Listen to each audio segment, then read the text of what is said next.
नमस्कार, आपण पाहत आहात पुणे लाईव्ह न्यूज। पाहुयात आज दिवसभरातील ठळक घडामोडी।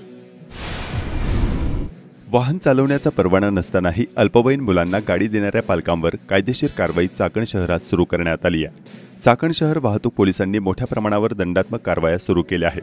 पुढील काळात सातत्याने ही कारवाई केली जाणार असून थेट पालकांवर गुन्हे दाखल करण्यात येणार आहेत। त्यामुळे अल्पवयीन मुलांच्या हातात गाडीची चावी देणाऱ्या पालकांनी सावध राहावे असा इशाराच वाहतूक पोलिसांनी दिला आहे।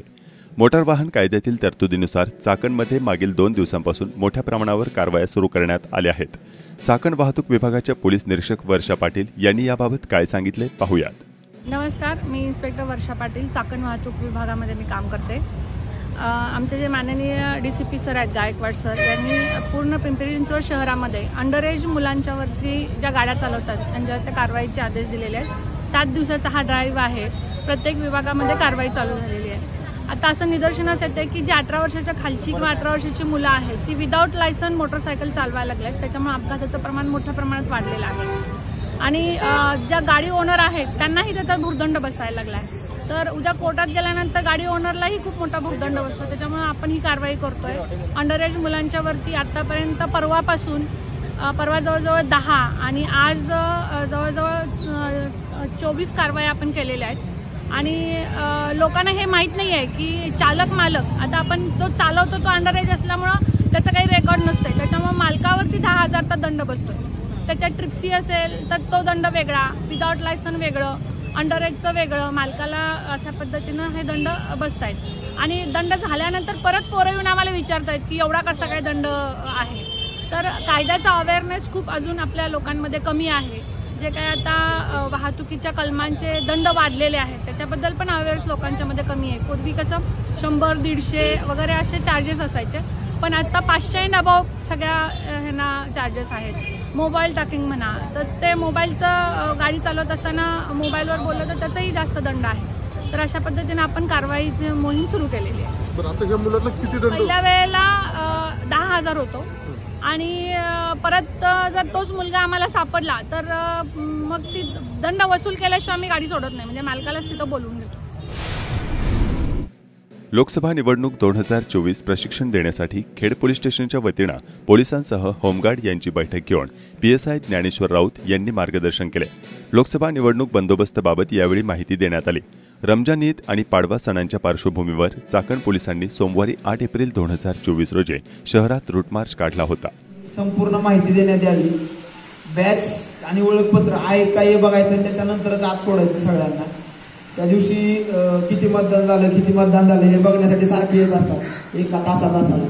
तर त्यांच्याजवळ जर बॅच नसेल तर त्यांना अजिबात सुद्धा आतमध्ये सोडायचं नाही। नेहमीपर्यंत आपली भीती असं लक्षात ठेवायचे। दुसरा विषय सांगायचा म्हणलं, ज्यावेळेस आपण बुथवरती असतो त्या बुथवरती कोणाशी किती बोलायचं, किती बोललं पाहिजे आणि त्यांच्या संदर्भात बोलायचं हे आपल्याला माहिती पाहिजे। आपण त्यावेळेस तिथे राजकीय काही नसतो, आपण फक्त बंदोबस्त आपल्या जाऊन खांद्यावरती चिन्ह आहे ते लक्षात ठेवा।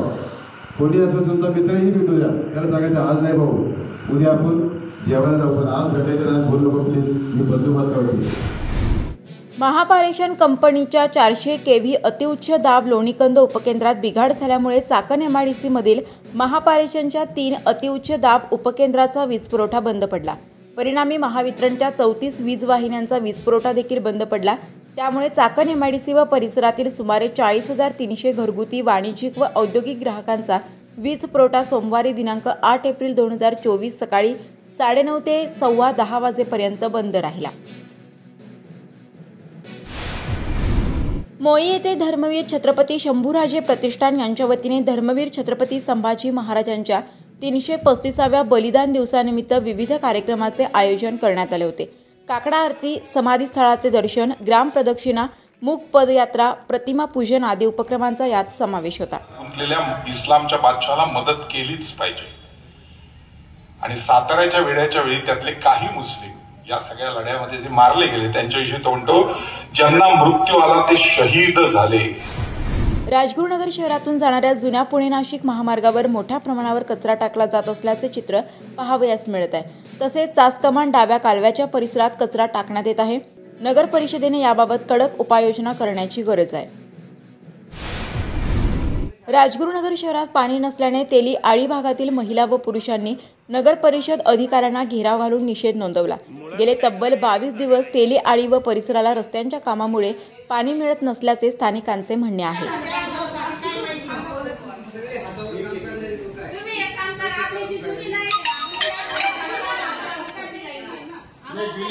जुन्या लाईनीत प्रॉब्लेम होता, त्याच्यामुळे नवीन लाईन केली, कारण खाली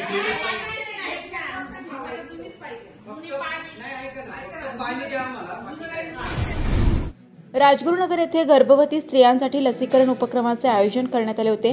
याचा गर्भवती स्त्रियांनी मोठ्या प्रमाणावर लाभ घेतला। राजगुरुनगर आरोग्य केंद्रावर सातत्याने लसीकरण मोहीम आयोजन केली जात आहे। स्वच्छ भारत रंगरंगोटी अंतर्गत चाकण नगर परिषद सर्वत्र सुशोभीकरण करत आहे। मात्र कचरा वाहून येणाऱ्या वाहनांवर चक्क कचरा नगर परिषद असे लिहिण्यात आले आहे। पालिका प्रशासनाने तात्काळ यात सुधारणा करण्याची मागणी जनता करत आहे। जासकमान धरण परिसरातील आदर्श गाव वेताळ येथे सिद्धेश्वर महाराजांच्या यात्रेनिमित्त आयोजित बैलगाडा शर्यती 175 बैलगाड्यांनी सहभाग घेतला।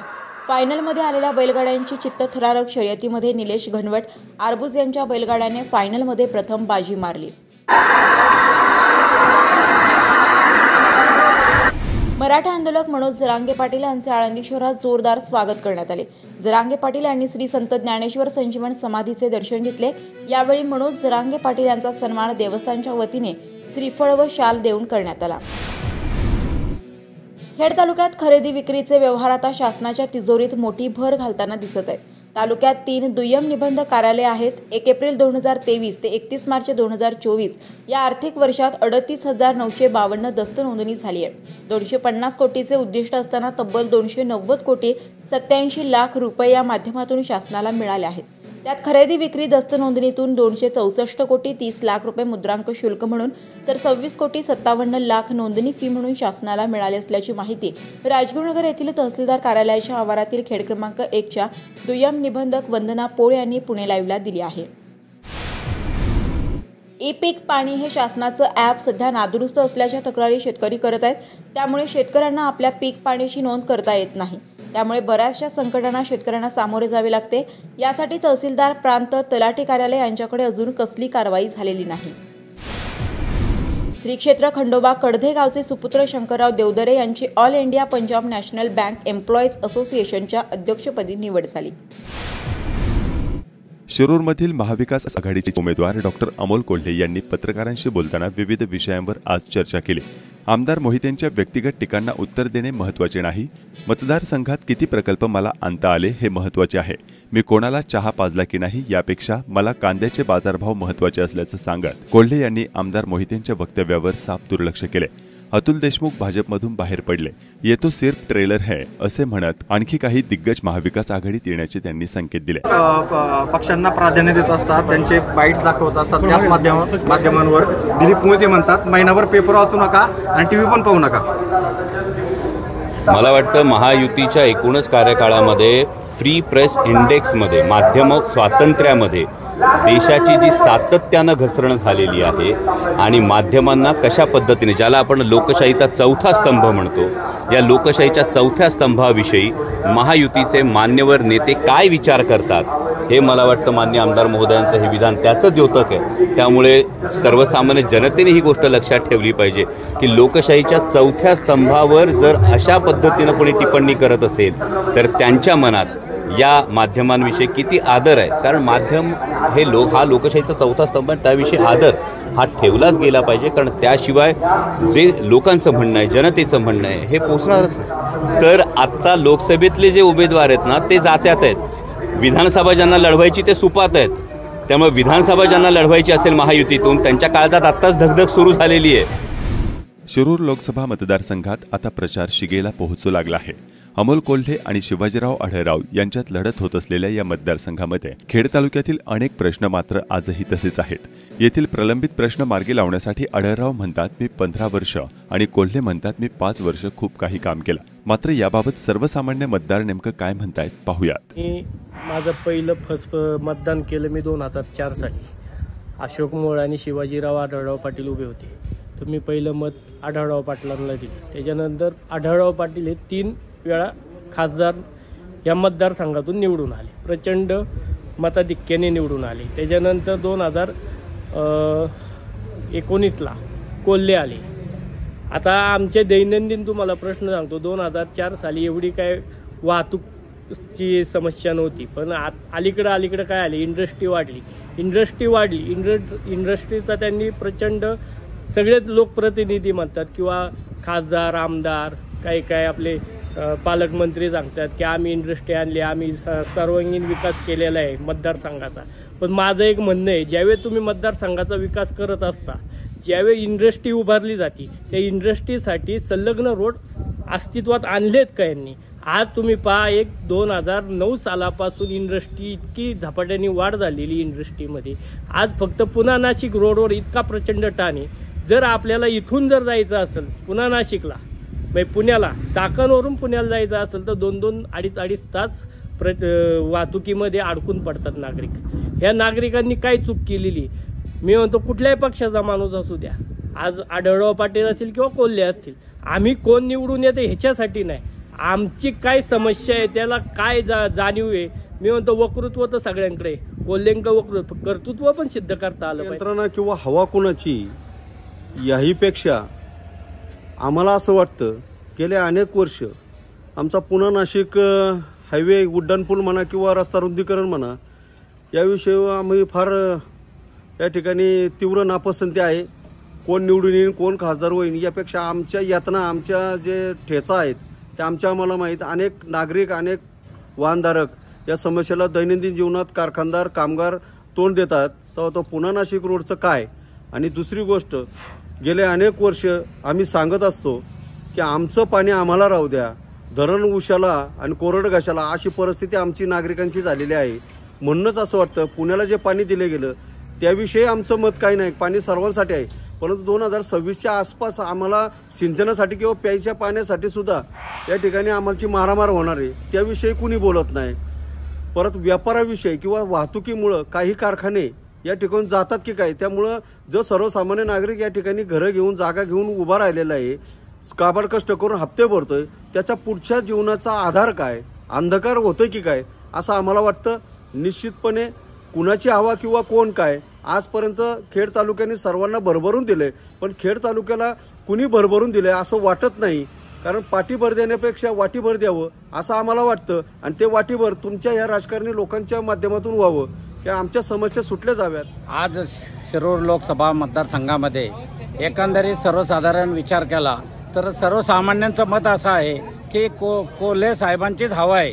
कारण की खासदार कोल्हे यांनी संसदेमध्ये कांद्याचा प्रश्न असेल, बैलगाड्याचा प्रश्न असेल आणि असे अनेक प्रकारचे प्रश्न असेल, वाहतूक कोंडीचा प्रश्न असेल, या रस्त्याचा प्रश्न असेल, याचे प्रभावीपणे त्यांनी त्या संसदेमध्ये मांडलेले. काय केलं, जसं ते नितीन कुमार बिहारचे ते पलटूराम झाले, तसे हे महाराष्ट्राचे पलटूराम झाले.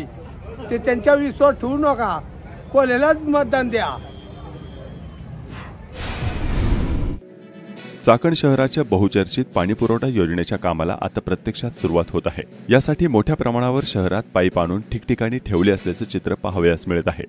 चाकण शहरासाठी नवीन पाणीपुरवठा योजनेची मंजूर किंमत 159.15 कोटी एवढी आहे. माजी खासदार शिवाजीराव आढळराव, विद्यमान खासदार अमोल कोल्हे यांनी देखील ही योजना आपल्याच प्रयत्नातून झाल्याचं जाहीरपणे सांगितलं आहे. या पाणीपुरवठा योजनेचे श्रेय अनेक राजकीय पक्ष आणि कार्यकर्ते घेत असल्याचं चित्र मागील काही महिन्यांमध्ये चाकणमध्ये पाहावयास मिळत आहे. काँग्रेसच्या कार्यकर्त्यांनी या पाणीपुरवठा योजनेचे संपूर्ण श्रेय हे खासदार अमोल कोल्हे यांचा असल्याचा दावा पुणे लाईव्ह सोबत बोलताना व्यक्त केला. तुम्ही जे पाईप बघताय, ही चाकणची जी पाणी योजना राज्य शासनाची आणि केंद्र शासनाच्या मदतीने जी योजना झालेली 169 कोटी रुपयाची, त्या कामाची आता खऱ्या अर्थानं सुरुवात झालेली. ही सुरुवात झाली याबद्दल मी सर्वप्रथम ह्या लोकसभा मतदारसंघाचे खासदार डॉक्टर अमोलजी कोल्हे यांचे आभार मानतो. कारण ह्या पूर्वी चाकण नगर परिषदेची 67 कोटी रुपयाची योजना आणली होती. माजी खासदार शिवाजीदादा आढळराव पाटलांनी, त्यांची सत्ता होती, त्यांच्या पक्षाची सत्ता नगर परिषदेमध्ये होती, ती चुकीची योजना होती, सदोष योजना होती. ह्यासाठी चाकण शहर काँग्रेस अतिशय तडफीने भांडलं. पार न्यायालयाचे दरवाजे आम्ही ठोठावले आणि माननीय खासदार अमोलजी कोल्हे यांना सांगितलं की दादा, या अशी योजना ही खासदारांनी, माजी खासदारांनी आणलेली, त्याचे श्रेय त्यांनी नाशिक फाट्यापासून आळे फाट्यापर्यंत बोर्ड लावलेले. परंतु दादा ही योजना श्रेयवादात गुंतू नका. ही योजना आमच्या गावासाठी फार चुकीची आहे. या योजनेच्या माध्यमातून आम्हाला पाणी पुरवठा योग्य होणार नाही, पाणी पुरणार नाही. म्हणून आम्ही त्यासाठी भांडलो आणि माननीय खासदार अमोलदादा कोल्हे यांनी ह्या योजनेसाठी अतिशय तळमळीने प्रयत्न केला आणि ती सदोष योजना ही थांबवली आणि ही नव्याने योजना केली. आणि मला हेच सांगायचे भारतीय जनता पार्टीला आणि आत्ताच्या विद्यमान त्यांचा जो महायुतीचा उमेदवार यांना की तुम्ही फक्त लोकांना खोटं बोलताय, इतकं खोटं बोलताय, रिटून बोलताय. एवढी दूधखोळी जनता राहिलेली नाही हो. तुम्ही बघा ना, आत्ता ही योजना आहे, ही 67 कोटीची योजना जर झाली असती एवढे झाड पाईप आले असते का? ही एवढीच्या पाईपात पाणी आणायला लागलं असतं आडकी आसखेडवरून. आणि माझ्या चाकण नगर परिषदेच्या हद्दीमध्ये उडती लोकसंख्या रोजची बाजारच्या दिवशी लाखभर लोक आहेत. कुठून पाणी पुरवलं असतं? परंतु मान्य खासदार, एक सुशिक्षित डॉक्टर खासदार, त्याच्या ते लक्षात आम्ही आणून दिलं. त्यांना ते पटलं. त्याच्यामुळे त्यांनी त्यांच्या एवढ्या धावपळीच्या याच्यामध्ये देखील वेळ दिला.